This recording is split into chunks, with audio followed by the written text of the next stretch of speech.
नमस्कार मित्रांनो, जय शिवराय। 10 नोव्हेंबर 1659 छत्रपती शिवाजी महाराज अफजल खानाच्या भेटीसाठी गेले। राक्षसी शक्ती अंगात असलेल्या अफजल खानाने छत्रपती शिवाजी महाराजांना मिठी मारली आणि त्यांची मान आपल्या डाव्या बगलेत दाबून तो त्यांना मारण्याचा प्रयत्न करू लागला।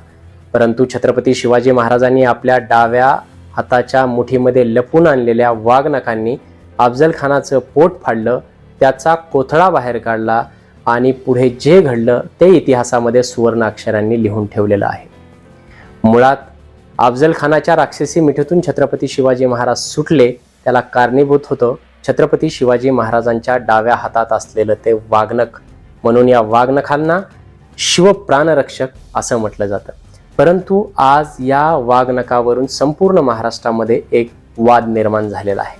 तो वाद का निर्माण झाला तर काही दिवसापूर्वी महाराष्ट्र शासनाचे सांस्कृतिक मंत्री श्री सुधीर मुनगंटीवार यांनी लंडन येथील व्हिक्टोरिया आणि अल्बर्ट म्युझियम मध्ये असलेलं छत्रपती शिवाजी महाराजांचं वाघनख महाराष्ट्रात परत आणणार अशी घोषणा केली आणि काही लोकांना त्याचा आनंद झाला तर काही लोकांनी या गोष्टीला विरोध सुद्धा केला। आज आपला महाराष्ट्र हे राजकारणाचं राज्य म्हणून ओळखलं जातं। इथले राजकारणी राजकारण करतात आणि तुमच्या माझ्यासारखे सामान्य लोक तेच राजकारण चघळीत बसतात आणि राजकारणी यशस्वी होतात।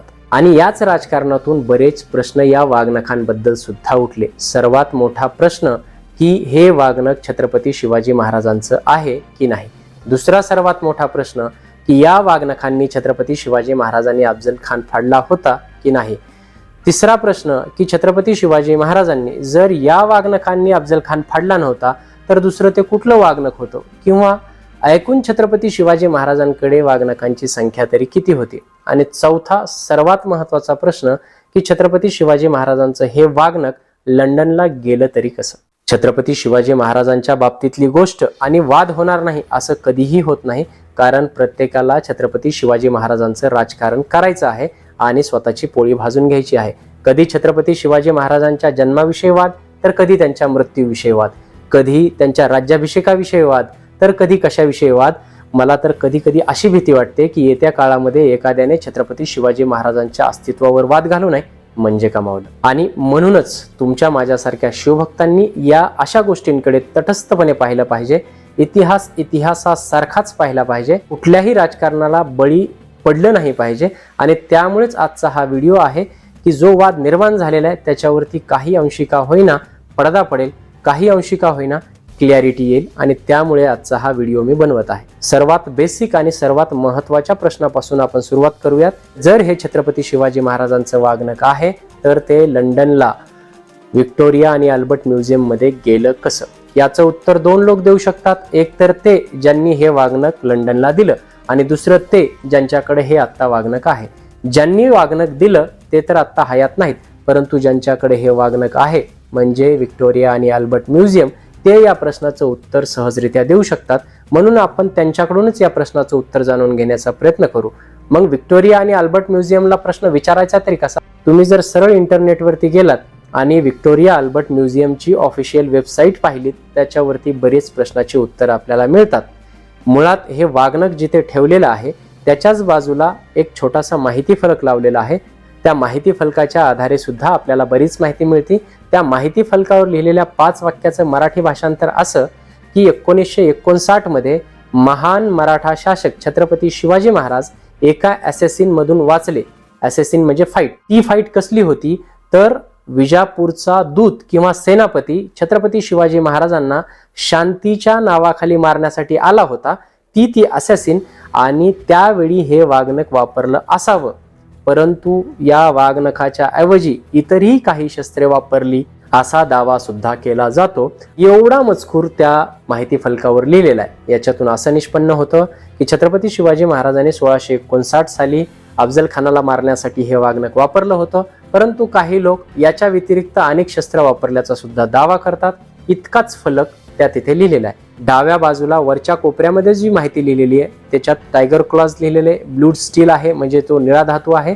डाव्या बाजूच्या खालच्या कोपऱ्यामध्ये या टायगर क्लॉजचा म्हणजे वाघनखाचा रजिस्ट्रेशन नंबर आहे आणि हे वाघनख कोणी दिलं त्याचं नाव लिहिलेलं आहे। ते नाव तुम्ही सुद्धा वाचू शकता। ते नाव आहे मिस्टर ॲड्रियन ग्रँट डफ। मुळात हा ॲड्रियन ग्रँट डफ कोण होता याची माहिती आपण पुढे पाहूच, परंतु हीच वेबसाईट आपण जर व्यवस्थित हाताळली तर आपल्याला हे वागणं कोणी कोणाला दिलं होतं त्याची एक त्यांनी पॉसिबिलिटीमध्ये जी माहिती दिलेली आहे त्याच्यामध्ये आपल्याला वाचायला मिळते. मग ते महाराजांच्या लढाईचं थोडं वर्णन केलेलं आहे. अफजल खान कशा पद्धतीने भेटायला आला, छत्रपती शिवाजी महाराजांनी आपल्या डाव्या हाताच्या मुठीमध्ये ते वागणं कशा पद्धतीने लपून नेलं, अफजल खान कशा पद्धतीने फाडला याची माहिती आहे आणि त्याची तारीख वगैरे दिलेली आहे. पुढे याच ऑफिशियल वेबसाईटवरती असं लिहिलेलं आहे की हे वागणं मिस्टर ग्रँड डफ म्हणजे आपल्या मराठ्यांचा जो इतिहासकार कम इंग्लिश अधिकारी होता त्या ग्रँड डफला पहिल्यांदा मिळालं. ते कोणाकडून मिळालं याची सुद्धा माहिती इथे दिलेली आहे. तर 1818 मध्ये थर्ड अँग्लो मराठा वार झालं. ते कुठे झालं? कानपूर जवळ बिठूर येथे झालं. त्याच्यामध्ये पेशव्यांचा पराभव झाला.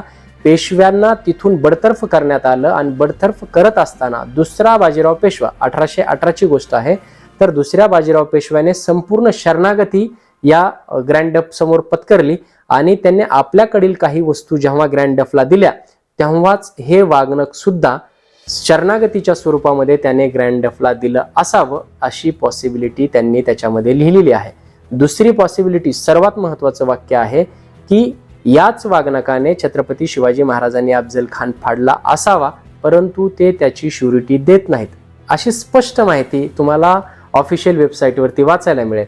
ही माहिती अगदी सहज उपलब्ध आहे, परंतु आपल्याकडे चिकित्सक वृत्तीचा अभाव असल्या कारणाने आपण बऱ्याचदा अशा सहजपणे उपलब्ध होणाऱ्या परंतु अत्यंत महत्त्वाच्या माहितीकडे सुद्धा कानाडोळा करतो. आतापर्यंत आपण व्हिक्टोरिया आणि अल्बर्ट म्युझियमच्या ऑफिशियल वेबसाईटवरती जी काही माहिती होती त्याची समरी पाहिली. या समरीमधून स्पष्ट होतं 1818 साली दुसरा बाजीराव पेशवा युद्ध हरला, त्याने संपूर्ण शरणागती पत्करली आणि त्याच काळामध्ये हे वागणक त्याने ग्रँड डफला दिलं असावं अशी माहिती ऑफिशियल वेबसाईटवरती मिळते. आणि सर्वात महत्त्वाचा मुद्दा म्हणजे याच वागणकाने छत्रपती शिवाजी महाराजांनी अफजल खान फाडला असेल अशी शाश्वती देता येत नाही. म्हणजे व्हिक्टोरिया आणि अल्बर्ट म्युझियम सुद्धा या गोष्टीची पुष्टी करत नाही. आता महत्वाचा मुद्दा हाच की दुसऱ्या बाजीराव पेशव्यांनी जर हे वागणं ग्रँड डफला दिलं होतं तर ते ॲड्रियन डफ कडे कसं आलं? तर ॲड्रियन डफ हा ग्रँड डफचा नातू आहे. ग्रँड डफचा मुलगा मास्टर स्टुअर्ट डफ आणि मास्टर स्टुअर्ट डफचा मुलगा हा ॲड्रियन डफ आणि याच ॲड्रियन डफने पुढे 1889 साली हे वागणं व्हिक्टोरिया आणि अल्बर्ट म्युझियमला भेट म्हणून दिलं आणि आज तिथे प्रदर्शनीय वस्तू म्हणून हे वागणक तिथे ठेवलेलं आहे. महाराष्ट्रामध्ये सर्वात मोठी जी अफवा आहे ती अशी की 1818 साली छत्रपती शिवाजी महाराजांचे वंशज छत्रपती प्रतापसिंह महाराज यांनी हे वागणक ग्रँड डफला दिलं, परंतु ही मला निव्वळ अफवा वाटते. याच्यामध्ये कुठलंही तथ्य वाटत नाही कारण याला कुठलाही पुरावा उपलब्ध नाही. 1818 साली सातारकर छत्रपतींची गादी ही इंग्रजांची मांडलिक झाली होती. ग्रँड डफ हा सातारच्या संस्थांचा अधिकृत मालक होता असं म्हणायला हरकत नाही, परंतु कुठल्याही शिलेखान्यामध्ये ज्या वस्तू ठेवलेल्या असतात, जी हत्यारं ठेवलेली असतात, मग तुम्ही छोटे मोठे सरदार सुभेदार जरी असले त्यांच्या सुद्धा शिलेखान्यातील ज्या वस्तू असतात त्याच्या नोंदी ठेवल्या जातात आणि त्या वस्तू जेव्हा इतरांना दिल्या जातात किंवा लढाईसाठी वापरल्या जातात, लढाईला जाताना आणि लढाईहून आल्यावर सुद्धा त्याची नोंद ठेवली जाते.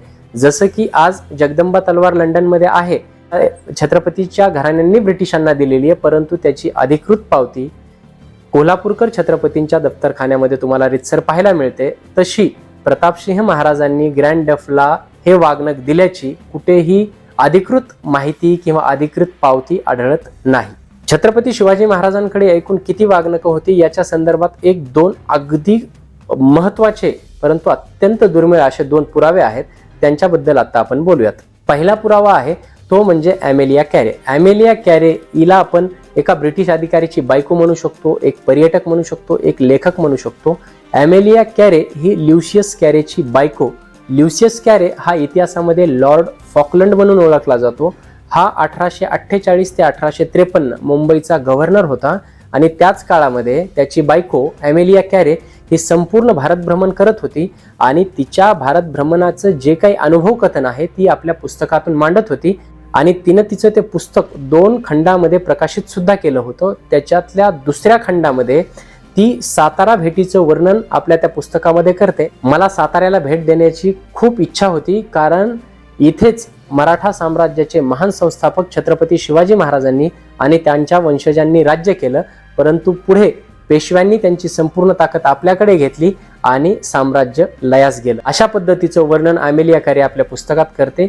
ती पुढे सांगते तिची भेट साताऱ्याला कधी झाली याच्याबद्दलची सुद्धा नोंद ती या पुस्तकामध्ये करते. जेव्हा सातारा संस्थान खालसा झालं आणि छत्रपतीचा मृत्यू झाला. ज्या छत्रपतींची डेथ झाली होती ते छत्रपती होते छत्रपती शहाजी महाराज उर्फ आप्पासाहेब महाराज यांची डेथ झाली होती आणि ते इसवी सन होतं 1648. म्हणजे 1648च्या आसपास ही ॲमेलिया कॅरे सातारकर छत्रपतींच्या गादीला किंवा घराण्याला भेट देण्यासाठी गेली होती आणि अर्थातच तिथल्या राजघराण्यांनी फॉरेन डेलिगेट्स म्हणून त्यांना आपला राजवाडा, शस्त्रागार किंवा तिथला काही शिलेखाना आहे तो सगळा दाखवला असावा याचं सुद्धा वर्णन ॲमेलिया कॅरे आपल्या पुस्तकात करते. आणि त्यात ती लिहिते की मला तिथे सेव्हरल टाइप्स ऑफ वागणक पाहायला मिळाली आणि ते सुद्धा वागणक पाहायला मिळालं ज्या वागणकाने छत्रपती शिवाजी महाराजांनी अफजल खानाचं पोट फाडलं होतं. इथं अगदी महत्वाची गोष्ट ॲमेलिया कॅरे जी सांगते, सेव्हरल टाइप्स म्हणजे तिथे सेव्हरल म्हणजे एक नाही दोन नाही तर कदाचित 3-4 वागणकं सुद्धा तिला तिथं पाहायला मिळाली असावेत आणि ते सुद्धा वागणक मी पाहिलं असं ती सांगते ज्या वागणकांनी छत्रपती शिवाजी महाराजांनी अफजल खानाचा कोथळा बाहेर काढला. अर्थातच ही माहिती ॲमेलिया कॅरेला कोणी दिली असावी तर राजघराण्यानेच दिली असावी हे इथे स्पष्ट होतं. दुसरा सर्वात महत्वाचा पुरावा आहे तो याच ग्रँड डफच्या मुलाचा आहे, तो म्हणजे मास्टर स्टुअर्ट डफ. या मास्टर स्टुअर्ट डफने 1668 ते 1686 या कार्यकाळामध्ये बऱ्याच प्रमुख पदाची जिम्मेदारी याच्याकडे होती. हा ब्रिटिश पार्लिमेंटचा सदस्य सुद्धा होता. या इंग्रजांची सर्वात चांगली एक सवय म्हणजे पर्यटन आणि दुसरी चांगली सवय म्हणजे जे काही पर्यटन केलं त्याचं अनुभव कथन. या मास्टर स्टुअर्ट डफने सुद्धा आपल्या पर्यटनाचं अनुभव कथन एका पुस्तकात लिहिलं. त्या पुस्तकाचं नाव आहे the notes of an Indian journey अशा या पुस्तकाचं नाव आहे. या पुस्तकामध्ये हा मास्टर स्टुअर्ट डफ साताऱ्याच्या भेटीचं सुद्धा वर्णन करतो. त्या पुस्तकात मास्टर स्टुअर्ट डफ असं लिहितो की मी जेव्हा साताऱ्याला म्हणजे ही 1675च्या आसपासची भेट आहे. अर्थातच त्यावेळेस ते संस्थान खालसा केलं गेलेलं होतं. परंतु जेव्हा या मास्टर स्टुअर्ट डफने सातारच्या गादीला भेट दिली तिथे सुद्धा अगदीच त्याने राजवाडा पाहिला असावा, शिलेखाना पाहिला असावा, शस्त्रागार पाहिला असावा. तेव्हा तो त्याच्यात लिहितो मला तिथे 2 वागणकं पाहायला मिळाली. माझे वडील म्हणजे या मास्टर स्टुअर्टचे वडील ग्रँड डफ हे मराठ्यांचे इतिहासकार सुद्धा आहेत. ते सांगतात की या फाईटच्या वेळी छत्रपती शिवाजी महाराजांनी एक वागणक वापरलं होतं आणि एक क्रुक डॅगर म्हणजे एक बिचवा वापरला होता. परंतु इथले लोक सांगतात की त्यांनी त्यावेळेस 2 वागणकं वापरली होती जे बिलकुल इम्पॉसिबल आहे. इथे 2 वागणकं मला त्यावेळेस पाहायला मिळाली. इथे जे एक वागणक आहे ते माझ्याकडे असलेल्या वागणकाची अत्यंत ट्रू कॉपी आहे आणि दुसरं वागणक जे छोटं आहे 3 नख्यांचं आहे परंतु हातात पकडण्यासाठी अत्यंत सोयीस्कर अशा पद्धतीचं आहे. विचार करण्यासारखी गोष्ट आहे. 1675 साली माउंट स्टुअर्ट डफ लिहितो की मला तिथं 2 वागणकं पाहायला मिळाली. म्हणजे अर्थातच 1818 साली जे वागणक पेशव्यांनी ग्रँड डफला दिलं तेच वागणक ग्रँड डफ कडून त्याचा मुलगा माउंट स्टुअर्ट डफ कडे आलं आणि माउंट स्टुअर्ट डफ असं लिहितो की माझ्याकडे जे वागणक आहे तशाच सारखं एक वागणक तिथं ठेवलेलं आहे आणि दुसरं एक वागणक आहे जे छोटं आहे 3 नख्यांचं आहे आणि हातात पकडायला सोपं आहे. म्हणजे यावरून एकदम क्रिस्टल क्लिअर होतं की छत्रपती शिवाजी महाराजांकडे अशी बरीच वागणकं असली पाहिजेत. कारण छत्रपती शिवाजी महाराज प्रत्येक मोहिमेच्या अगोदर प्रत्येक शक्यतेचा विचार करत असत आणि त्याच शक्यतेमधून plan A, plan B, plan C मधून अशी बरीच वागणकं त्यांनी त्यावेळेस तयार करून घेतली असली पाहिजेत असंच याच्यातून निष्पन्न होतं. आतापर्यंत आपण अगदी सहजपणे उपलब्ध असलेली माहिती आणि अत्यंत दुर्मिळ अशा पद्धतीची दोन्हीही प्रकारची माहिती पाहिली.